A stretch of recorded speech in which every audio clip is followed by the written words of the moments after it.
Hey, Dr. Todd here.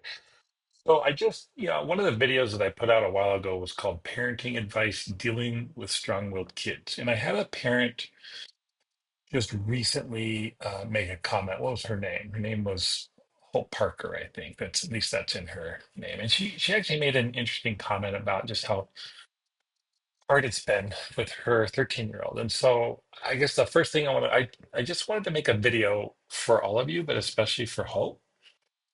First, I just want to say thank you for reaching out and sharing your story because I think parenting, I've had four kids, and I just think parenting can be really tough, especially when you're dealing with a situation that feels as dangerous and as urgent as the one that you're describing. And so I decided to hope that I would make a video to answer your question. And this could be a video for anybody. But first and foremost, I just want to say that I can see that you are a dedicated parent, or you wouldn't even be watching these videos and making comments. So it's obvious that you love your child and you're very dedicated. And so your concern about your daughter's safety is totally valid, and it's clear to me how much you care about her and especially about her well-being. And I think it's hard when, as parents, we feel like we've done everything in our power to keep our kids safe, and they still engage in risky behaviors. And so I've experienced this, and lots of people experience this. You're not alone.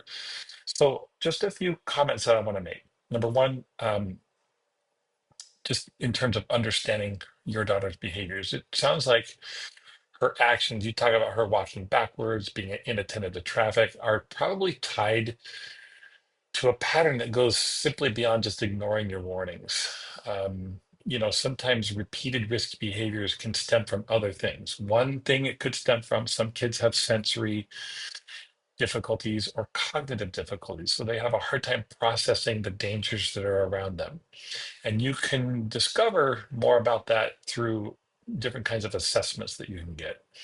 Some kids are just built to have impulse control problems. They don't pause and think about consequences. They don't think about how their behaviors might impact them or other people around them. And so it's really worth thinking about if there is an underlying issue. It could be something like ADHD, a sensory processing challenge. Those are the kinds of things that could be contributing to this behavior. So it's really not just her being defiant and willful, but she really might not be connecting the dots. She might be impulsive or have some kind of sensory issue, a developmental issue. You could see a pediatrician, a developmental pediatrician, a pediatric psychologist, pediatric psychiatrist, somebody like that that knows kids and can work with kids that can help you evaluate that. I see one of the things you were saying is that, I knew she was going to get hurt. And that's really a tough position to be in as a parent because we want our kids to learn from experience. We don't want that to come at the cost of them getting seriously injured, right? And so it is a hard position. And you've already shown a lot of courage by letting her face consequences in certain situations.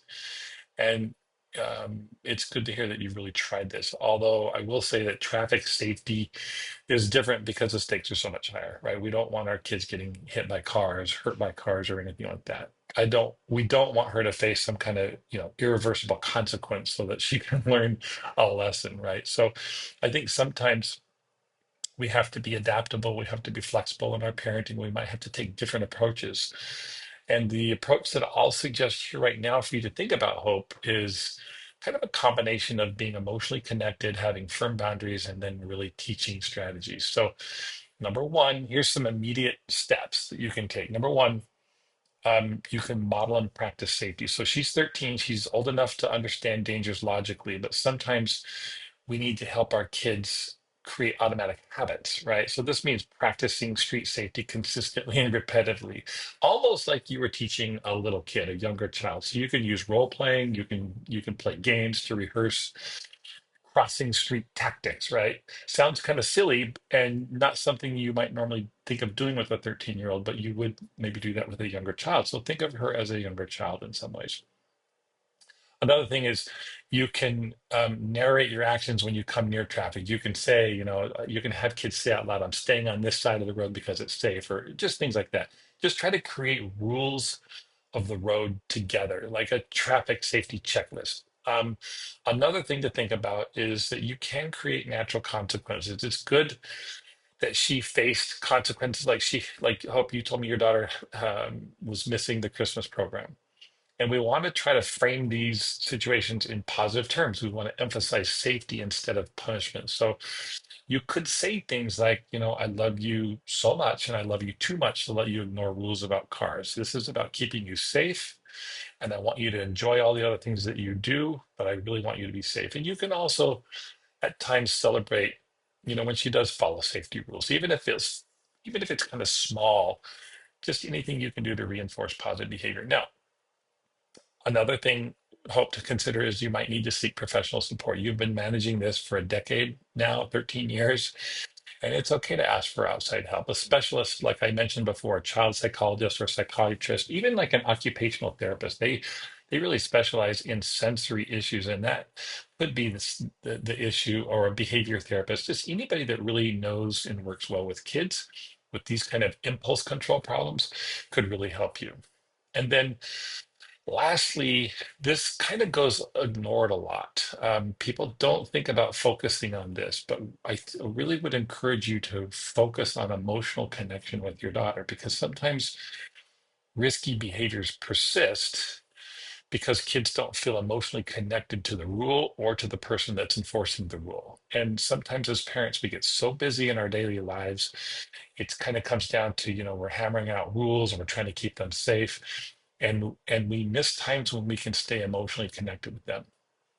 And so I want to encourage you to do anything you can in your power to stay connected with her. Finally, I just want to say that the situation is not hopeless. Sometimes when I see kids that struggle like this, I will encourage parents, she's 13, but she's 7. So think of her as a younger child in some ways because of the impulse control problems that she's having. And your situation isn't hopeless, Hope. There are strategies that can work. I think it'll take some time, it'll take some patience, and maybe some outside guidance if you get some professional help. But the fact that you have been so invested in her and her safety, and I can read the feelings in your message that you left on the YouTube channel. And I often will say that strong-willed children, they challenge us as parents in ways that we could have never imagined, but they also grow up to be some of the greatest kids, some of the most resilient, determined, amazing adults. And so just hang in there, and don't feel bad about reaching out to get professional help. And certainly you can reach out here on this channel anytime. All right. Now, if any of you have found this video to be helpful, please share your thoughts with Hope. Anything that you do, and you can just put that in the comments below. I don't want any of us to feel like we have to be on this parenting journey alone. We can support each other in raising these amazing kids to be strong and healthy and resilient. Thanks for watching, and I'll see you in the next video.